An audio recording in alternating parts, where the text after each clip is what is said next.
അല്ലേ? ആ ശരിയാണ്, ഒരാഴ്ചയിൽ കൂടുതലായി.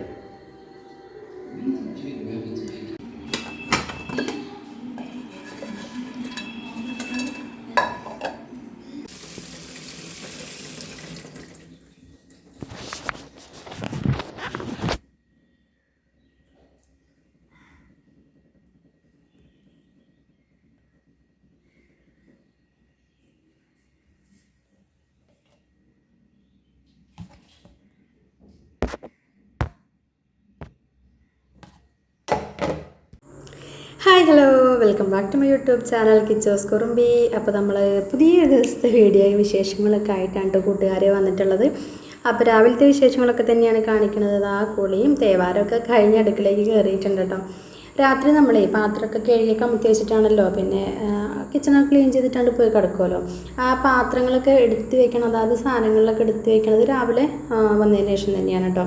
അപ്പോൾ കുളിയും നമ്മുടെ ബാക്കിയുള്ള രാവിലത്തെ ഫ്രഷ് കാര്യങ്ങളൊക്കെ ഉണ്ട്, അതൊക്കെ കഴിഞ്ഞ് വന്നു. അപ്പോൾ ആദ്യം തന്നെ പാത്രങ്ങളൊക്കെ എടുത്ത് വെച്ചിട്ടോ. അതൊക്കെ കഴിഞ്ഞിട്ട് ഫ്രിഡ്ജിൽ നിന്ന് കുറച്ച് പച്ചക്കറിയൊക്കെ എടുത്തിട്ട് ഇങ്ങനെ വെള്ളം ഒഴിച്ചിട്ടതാണ് കേട്ടോ. അപ്പോൾ എന്തായാലും സാമ്പാർ ഉണ്ടാക്കാൻ തന്നെയാണ് പോണത്. അത്രയും പച്ചക്കറികൾ കണ്ടപ്പോൾ മനസ്സിലായിട്ടുണ്ടാവുമല്ലോ. സാമ്പാർ ഉണ്ടാക്കണം എന്താണെന്ന് വെച്ചാൽ ഇന്ന് ഇഡ്ഡലി ഉണ്ടാക്കാൻ വേണ്ടിയിട്ട് തലേദിവസം ഉഴുന്നും പച്ചരിയൊക്കെ അരച്ച് സെറ്റാക്കി വെച്ചിട്ടുണ്ട് കേട്ടോ. കുറച്ച് മാവ് ഉണ്ടാക്കിയിട്ടുണ്ടെന്നുള്ളൂ, പക്ഷേ അത്യാവശ്യം അത് പൊങ്ങി വന്നിട്ടുണ്ട് കേട്ടോ. ആ ഒരു ഒറ്റ തട്ട് ഉണ്ടാക്കാൻ വേണ്ടിയിട്ടുള്ള മാവാണ് ഞാൻ ഉണ്ടാക്കിയത്. പൊങ്ങി വന്നപ്പോൾ കുറച്ചുണ്ട് കേട്ടോ. അപ്പോൾ ഞാൻ പിന്നെ വേഗം പെട്ടെന്ന് കഷ്ണങ്ങളൊക്കെ റെഡിയാക്കി വെച്ചിട്ടോ. അപ്പോൾ വെണ്ടയ്ക്കയും സവോളയും ഒന്ന് വാട്ടിയിട്ടാണ് ഞാൻ സാമ്പാറിലേക്ക് ഇടുന്നത്. പല സമയത്തും പല രീതിയിലായിരിക്കും കേട്ടോ സാമ്പാർ ഉണ്ടാക്കുക. അപ്പോൾ ഇപ്രാവശ്യം ബാക്കിയുള്ള കഷ്ണങ്ങളൊക്കെ അരിഞ്ഞ് സെറ്റാക്കി വെച്ചു. തക്കാളിയും വെണ്ടയ്ക്കയും സവോളയും കൂടി വേറെ സെപ്പറേറ്റ് മാറ്റിയും വെച്ചിട്ടോ. പിന്നെ കുക്കറിലൊരു കഷ്ണങ്ങൾ പെട്ടെന്ന് ആവാൻ വേണ്ടിയിട്ട് ഒരു വിസിലടുപ്പിച്ചെടുക്കാമെന്ന് വിചാരിച്ചു. ഒരുപാട് നേരത്തെ ഒന്നും എണീറ്റിട്ടില്ല കേട്ടോ. കുറേ ലേറ്റായിട്ടാണ് എണീറ്റിട്ടുള്ളത്. വർക്കൊന്നും ഉണ്ടായിരുന്നില്ല, അതുകൊണ്ടാണ് ലേറ്റായത് കേട്ടോ. പിന്നെ പെട്ടെന്ന് ഉണ്ടാക്കാമല്ലോ വിചാരിച്ചിട്ട് വേഗം കുക്കറിൽ കുറച്ച് പരിപ്പൊക്കെ ഇട്ടു. ഞാൻ പരിപ്പ് കഴുകിയെടുക്കുകയാണ് കേട്ടോ. ഞാനിപ്പോൾ കുറച്ച് നാളായിട്ട് ഈ ഒരു പരിപ്പ് തന്നെയാണ് ഉപയോഗിക്കുന്നത്. മുമ്പൊക്കെ ആയിരുന്ന മഞ്ഞപ്പരിപ്പുണ്ടല്ലോ, അതാണ് അത്. പിന്നെ അത് ആ ഒരു പരിപ്പ് സാമ്പാറിലിട്ടാലും വേറെ എന്ത് കറിയിലിട്ടാലും ഞാൻ എൻ്റെ കാര്യമായിട്ടാണ് പറയണത്, പെട്ടെന്ന് ഗ്യാസ് വരും. പക്ഷേ ഈ ഒരു പരിപ്പ് ഞാൻ അമ്മ അങ്ങനെ ഒരു ദിവസം കറി വെച്ചപ്പോഴാണ് അത് വെച്ച് കൂട്ടി വയ്ക്കിയപ്പോൾ നല്ല ടേസ്റ്റ് തോന്നി കേട്ടോ. അങ്ങനെ വേറെ ഗ്യാസിൻ്റെ പ്രശ്നങ്ങളൊന്നും ഉണ്ടായതുമില്ല. അന്ന് മുതലാണ് ഞാൻ ഈ പരിപ്പ് വാങ്ങിക്കാൻ തുടങ്ങിയത്. പെട്ടെന്ന് വെന്തും കിട്ടും കേട്ടോ. അപ്പോൾ പരിപ്പൊക്കെ ഇട്ട് കൊടുത്തു, പിന്നെ അരിഞ്ഞു വെച്ച കഷ്ണങ്ങളും ഇട്ട് കൊടുത്തു. പിന്നെ അതിലേക്ക് ഉപ്പും മഞ്ഞൾപ്പൊടിയും മാത്രമേ ഇടുന്നുള്ളൂ, ബാക്കിയൊന്നും ഇടുന്നില്ല. ഇത് ഒരു ശരിക്കും വിസിലടിക്കാനാകുമ്പോൾ നമുക്കിട്ട് ഓഫ് ചെയ്തിടാം. അല്ലെങ്കിൽ ഒരു വിസിൽ അടുപ്പിച്ചെടുക്കുകയാണെന്നുണ്ടെങ്കിൽ പിന്നെ അതിൻ്റെ പ്രഷറൊക്കെ പെട്ടെന്ന് കളഞ്ഞിട്ട് കുക്കർ പിന്നെ ഓപ്പൺ ചെയ്ത് വെക്കണം, അല്ലെങ്കിൽ നമ്മുടെ കഷ്ണങ്ങളെല്ലാം അങ്ങോട്ട് വെന്ത് പോകും. അപ്പോൾ അത് പെട്ടെന്നാവാൻ വേണ്ടി ഞാൻ അങ്ങനെ ചെയ്തു എന്നേ ഉള്ളൂ കേട്ടോ.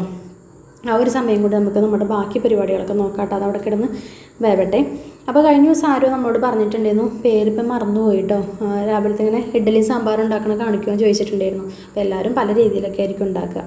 അപ്പോൾ ഈ ഒരു രീതിയിൽ ഉണ്ടാക്കിയിട്ട് നല്ല ടേസ്റ്റ് ഉണ്ടായിരുന്നു കേട്ടോ. അപ്പോൾ ഞാൻ പറഞ്ഞല്ലോ, ഈ സവോളയും വെണ്ടയ്ക്കും തക്കാളിയും അല്ലാതെ എല്ലാ കഷ്ണങ്ങളും പരിപ്പടക്കം നമ്മൾ കുക്കറിൽ മഞ്ഞൾപ്പൊടി ഉപ്പ് ഇട്ടിട്ട് വെള്ളം ഒഴിച്ചിട്ട് വേവിക്കാൻ വെച്ചു.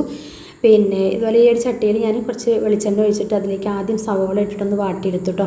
പിന്നെ അതേ എണ്ണയിലേക്ക് തന്നെ ഞാൻ എന്ത് ചെയ്തു, വെണ്ടയ്ക്ക വാട്ടിയെടുത്തു. പിന്നെ അതേ എണ്ണയിലേക്ക് തന്നെ നമ്മൾ സവോളയും കൂടെ ഇട്ടിട്ട് വഴറ്റിയെടുക്കുകയാണ് കേട്ടോ. ഇതൊരു സവോളയുള്ളൂ കേട്ടോ, ഒന്ന് വഴറ്റിയെടുക്കുകയാണ്. ഇങ്ങനെ ഉണ്ടാക്കുമ്പോൾ അത് പെട്ടെന്ന്, അതായത് സവോളയാണെങ്കിലും ഒന്ന് വാടിയിട്ട് നമ്മൾക്ക് അതിലേക്ക് ഇടുമ്പോൾ പെട്ടെന്ന് ആ വെന്ത് കിട്ടുമല്ലോ, നല്ല ടേസ്റ്റുമാണ് എണ്ണയിൽ വഴറ്റിയിട്ട് നമ്മൾ ഇടുമ്പോൾ. പിന്നെ വെണ്ടയ്ക്ക നമ്മൾ എണ്ണയിൽ എന്തായാലും സാമ്പാറിൽ ഇടുമ്പോൾ വെണ്ടയ്ക്ക ഒന്ന് വഴറ്റിയിട്ട് തന്നെയാണല്ലോ ഇടുക. ചട്ടി ഒന്ന് ഉള്ളൊക്കെ ഒന്ന് റെഡ് കളറായിട്ടോ. ഇനി അതിൽ കുറച്ചും കൂടെ വെളിച്ചെണ്ണ ഒഴിച്ചിട്ട് ഞാനൊരു കായ നന്നായിട്ടൊന്ന് മൂപ്പിച്ചെടുക്കുകയാണ്. ഇത്രയും കായൊന്നും ഇടൂല, പക്ഷേ ഞാൻ മൂപ്പിച്ച കൂട്ടത്തിലാണ് മൂപ്പിച്ചു എന്നേ ഉള്ളൂ. ഇനി മൊത്തത്തിലാണ് പൊടിച്ച് വയ്ക്കാമല്ലോ എന്ന് വിചാരിച്ചു. പിന്നെ എന്താ പറയുക, കുറച്ച് തേങ്ങയും അതുപോലെ തന്നെ കരിവേപ്പിൻ്റെ ഇലയും അതിലേക്ക് 2 ചെറിയ ഉള്ളിയും കൂടെ ചേർത്തിട്ടാണ് കേട്ടോ. ഇനി ഇത് നന്നായിട്ടൊന്ന് ഫ്രൈ ചെയ്തെടുക്കുകയാണ്. നമ്മൾ 2 രീതിയിൽ വയ്ക്കും, തേങ്ങ അരച്ചിട്ടും വയ്ക്കും, തേങ്ങ അരയ്ക്കാതെയും വയ്ക്കും. തേങ്ങ അരച്ച് നമ്മൾ സാമ്പാർ വയ്ക്കുകയാണെന്നുണ്ടെങ്കിൽ നന്നായിട്ടത് മൂത്ത് വരണം. ഇതാ നമ്മുടെ ഒരു വിസിൽ അടുപ്പിച്ചെടുത്തു. ഞാനതുകൊണ്ട് ഇറക്കി വെച്ചിട്ട് അതിൻ്റെ എന്താ പറയുക സിങ്കിലേക്ക് വെച്ചിട്ട് അതിൻ്റെ പ്രഷർ കളയുന്നുണ്ട് കേട്ടോ. അതൊന്നും ഞാൻ കാണിക്കുന്നില്ല എന്നേ ഉള്ളൂ. അല്ലെങ്കിൽ അവിടെ ഇതൊക്കെ വറുത്ത് വരുന്നവരെ ആ കുക്കറിൽ ഇരിക്കുകയാണെങ്കിൽ നന്നായിട്ട് വെന്ത് പോകും. പിന്നെ സാമ്പാറിന് നമ്മൾ തേങ്ങ അരയ്ക്കുമ്പോൾ നമ്മൾ ചിക്കനിലൊക്കെ തേങ്ങ വറുത്തരച്ച് കറി ഉണ്ടാക്കും, അതുപോലെ വെറുതെ ഒന്നിങ്ങനെ മൂത്താൽ പോരാ, നന്നായിട്ട് ചുവന്ന കളറിനായി വരണം കേട്ടോ, കരിയാനും പാടില്ല. അപ്പോൾ കുക്കറിൽ നിന്ന് ഞാൻ നമ്മുടെ കഷ്ണങ്ങളൊക്കെ വേഗം എന്ത് ചെയ്തു, ഒരു പാനിലേക്ക് തട്ടിയിട്ടു. അതിലേക്ക് ഞാൻ എന്ത് ചെയ്തു, നമ്മളെ വഴറ്റി വെച്ച വെണ്ടയ്ക്കയും ചേർത്തു, സവോളയും ചേർത്തു. ഇപ്പുറത്തെ അടുപ്പിൽ നമ്മൾ തേങ്ങ വറുത്തുകൊണ്ടിരിക്കുന്നുണ്ട്. പിന്നെ അതിലേക്ക് തക്കാളി ഇട്ട് കൊടുത്തു. പക്ഷേ അതൊക്കെ ചേർത്തപ്പോഴേക്ക് തോന്നിയ നമ്മൾ ആ ചട്ടിയിൽ സാമ്പാർ ഉണ്ടാക്കിയ അത് അതായത് വലിപ്പം ഇല്ലാതെ തോന്നിയിട്ട് ഞാൻ വേറെ കലത്തേക്ക് മാറ്റി കേട്ടോ. പിന്നെ നമ്മൾ ഈ തേങ്ങയൊക്കെ മൂപ്പിച്ചെടുക്കണേക്ക് ഞാൻ കുറച്ച് സാമ്പാർ പൊടി, മല്ലിപ്പൊടി, മഞ്ഞൾപ്പൊടിയും എക്സ്ട്രാ ചേർത്തിട്ടുണ്ട്, എല്ലാം കുറേശ്ശേ. അപ്പോൾ ഞാൻ പാത്രം മാറ്റി കൊടുക്കുക. ഇനി ഇതിലേക്ക് നമ്മൾ വറുത്തരച്ച തേങ്ങയും പിന്നെ പുളിവെള്ളം എല്ലാം കൂടെ ചേർക്കുമ്പോൾ ചിലപ്പോൾ അത് നിറഞ്ഞു വരും. അപ്പോൾ ഞാൻ വേറൊരു ഇതുപോലത്തെ കലത്തിലേക്ക് ഇട്ട് കൊടുത്തിട്ടോ കഷ്ണങ്ങളെല്ലാം. നമുക്കിവിടെ പാത്രം കുറവാണ് കേട്ടോ. അപ്പോൾ അതിലേക്ക് നമ്മൾ കായം പൊടിച്ചതുണ്ടല്ലോ അതും കുറച്ചിട്ട് കൊടുത്തു. അത്രയും ഞാൻ നേരത്തെ കാണിച്ച അത്രയും കായം പൊടിച്ച് ചേർത്തിട്ടില്ല, കുറച്ച് അത് മൊത്തം പൊടിച്ച് വെച്ചുകൊണ്ട് അത് കുറച്ച് ആവശ്യമുള്ള മാത്രം ചേർത്ത് കൊടുത്തു കേട്ടോ. പിന്നെ ഇനി ഇത് നമ്മൾ അടുപ്പ് ഒഴിഞ്ഞപ്പോൾ നമ്മുടെ ഇഡ്ഡലി ഉണ്ടാക്കാൻ വേണ്ടിയിട്ട് ഇഡ്ഡലി പാത്രമൊക്കെ വെള്ളം ഒഴിച്ചിട്ട് തിളയ്ക്കാൻ വേണ്ടി വെച്ചിട്ടുണ്ട്. ആ ഒരു സമയം കൊണ്ട് നമ്മൾ വറുത്ത് വെച്ച തേങ്ങ അരച്ചെടുക്കാനുണ്ട്. അപ്പോൾ അതിലേക്ക് ഒന്നും കൂടെ പറഞ്ഞുതരാം. തേങ്ങയും 2 ചെറിയ ഉള്ളിയും കറിവേപ്പിൻ്റെ ഇലയും. തേങ്ങ നന്നായിട്ട് മൂത്ത് വന്നപ്പോൾ അതിലേക്ക് കുറച്ച് സാമ്പാർ പൊടിയും ചേർത്ത് കൊടുത്തു, മഞ്ഞൾപ്പൊടിയും മല്ലിപ്പൊടിയും ചേർത്ത് കൊടുത്തു, എല്ലാം കുറേശ്ശെയാണ് കേട്ടോ. അപ്പോൾ നമ്മൾ കഷ്ണങ്ങളൊക്കെ എല്ലാം ഓൾമോസ്റ്റ് എല്ലാം വെന്തു. അപ്പോൾ അതിലേക്ക് ഞാൻ പുളി ചേർത്ത് കൊടുത്തിട്ടോ. ഈ ഒരു സമയം പുളിയോ ഉപ്പൊക്കെ കുറവുള്ള എന്താ വെച്ചാൽ നോക്കാം കേട്ടോ. അപ്പോൾ അതൊക്കെ നോക്കി. പിന്നെ ഞാൻ ഇതിൻ്റെ കൂടെ തന്നെ മല്ലിപ്പൊടിയും ഒരു പാനിൽ ചൂടാക്കിയല്ലേ, മല്ലിപ്പൊടിയും മുളകും പൊടിയും അതിലേക്കും കുറച്ച് സാമ്പാർ പൊടി ഇട്ട് ചൂടാക്കിയിരുന്നു. അതും ഞാൻ ഇത് സാമ്പാർ പൊടിയിൽ നമ്മുടെ സാമ്പാറിലേക്ക് ഇട്ട് കൊടുത്തിട്ടുണ്ടായിരുന്നു കേട്ടോ. ഇപ്പം നമ്മൾ ഫൈനലി നമ്മളെ തേങ്ങ അരച്ചതും ചേർത്തു.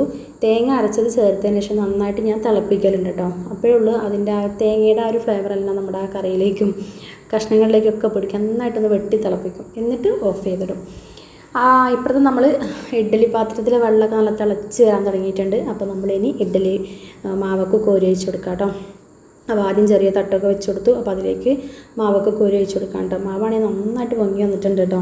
ഞാൻ മുമ്പും പറഞ്ഞിട്ടുണ്ട്, നമ്മൾ മാവ് അരച്ച് വയ്ക്കുമ്പോൾ ആ മാവ് നന്നായിട്ട് പൊങ്ങി വന്നെങ്കിൽ മാത്രമേ നമ്മൾ ഉണ്ടാക്കണ ദോശയാണെങ്കിലും ഇഡ്ഡലി ആണെങ്കിലും അതിന് സോഫ്റ്റ് ഉണ്ടാവുള്ളൂ കേട്ടോ. അതല്ലെങ്കിൽ കല്ല് പോലെ ഇരിക്കും. അപ്പോൾ ഞാൻ എപ്പോൾ മാവ് കൂട്ടിച്ചാലും നന്നായിട്ട് പൊങ്ങി വരലുണ്ട് കേട്ടോ.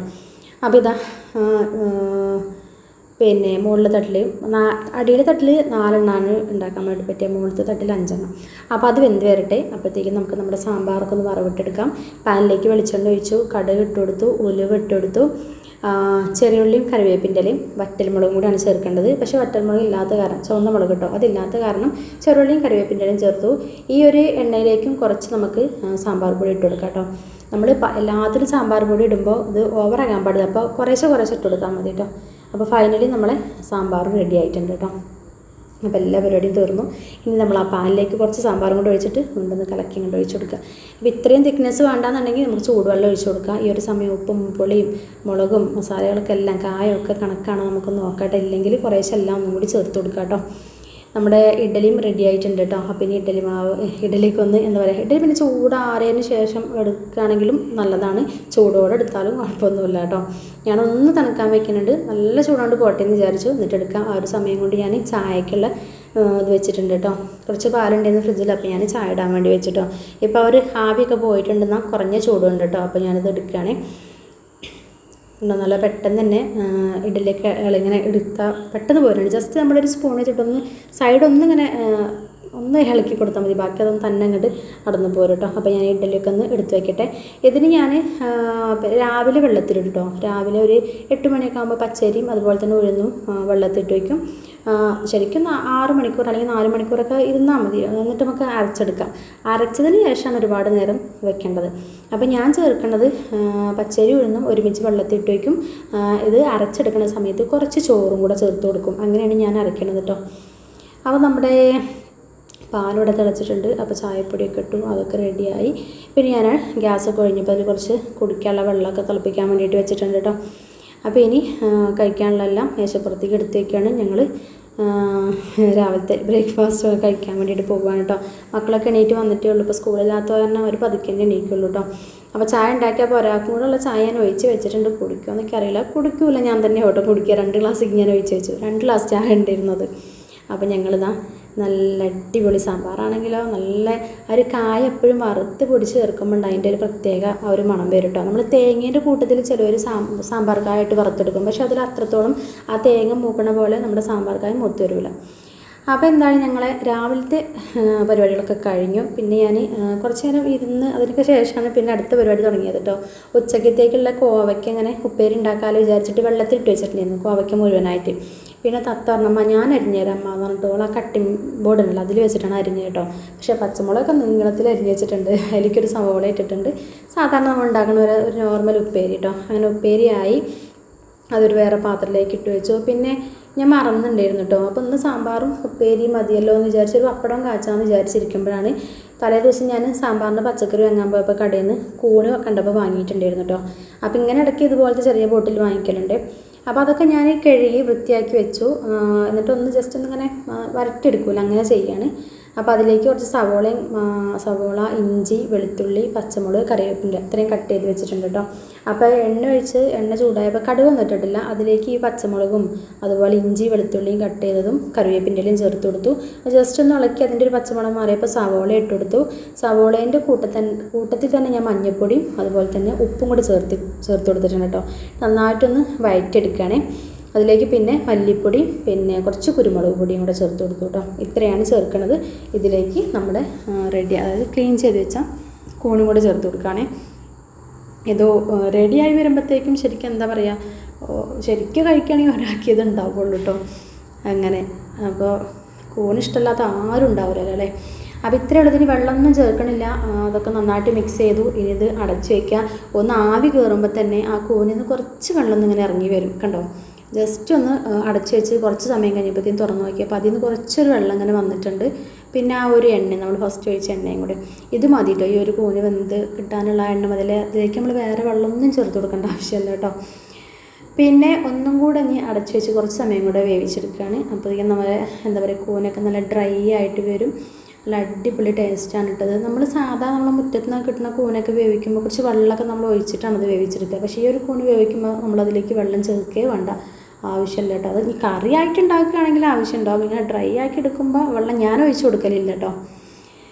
അപ്പോൾ നമ്മുടെ കൂണും റെഡിയായി. അപ്പോൾ ഇന്ന് നമുക്ക് ഉച്ചയ്ക്ക് കഴിക്കേണ്ടതാണ് നമ്മുടെ രാവിലെ ഉണ്ടാക്കിയ സാമ്പാർ കുറച്ചെന്നെ ഉള്ളൂ കേട്ടോ.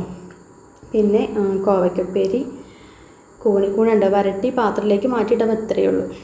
പിന്നെ പപ്പടം ഉണ്ട് കേട്ടോ. അങ്ങനെ ഇന്ന് ഉച്ചയ്ക്ക് ഇതൊക്കെയാണ് നമ്മുടെ ഐറ്റംസ് എന്ന് പറയുന്നത്. ഈ എന്താ പറയുക, കൂനിത് ഞാൻ പറഞ്ഞല്ലോ ഒരാൾക്ക് കഴിക്കാൻ ശരിക്കും ഉണ്ടാകുള്ളൂ. അപ്പോൾ ഞങ്ങൾ ചോറുണ്ണാൻ വേണ്ടിയിട്ട് പോവുകയാണ്. ചോറൊക്കെ വിളമ്പിയിട്ടുണ്ട്. കോവയ്ക്ക് അതേപോലെ തത്തയ്ക്ക് ഭയങ്കര ഇഷ്ടമാണ്. തത്തയ്ക്ക് മാത്രമല്ല, ഞാനിപ്പോൾ അതിൻ്റെ ആളായിട്ടുണ്ട്. ഒരുപാട് മൂത്ത കോവയ്ക്ക് ഇഷ്ടമല്ല. അങ്ങനെ ഉള്ളു പഴുത്ത കോവയ്ക്കാണെങ്കിൽ അത് ഇഷ്ടമല്ല.